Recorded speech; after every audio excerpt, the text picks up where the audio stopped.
सुनो मेरी जान, जितना भी लड़ लो, गुस्सा कर लो, इग्नोर कर लो, लेकिन ये बात जान लो, मैंने आपका पीछा कभी नहीं छोड़ना।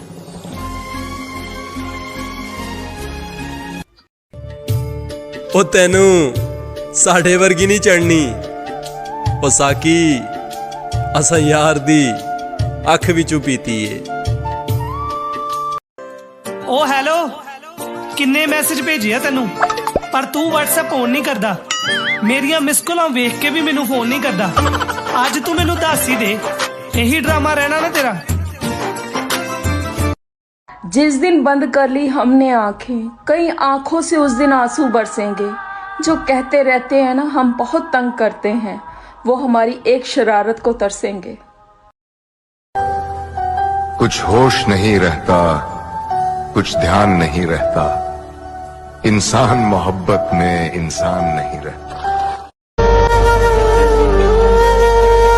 एक शख्स करीब रहकर भी समझा नहीं मुझे, इस बात का अफसोस है, शिकवा नहीं।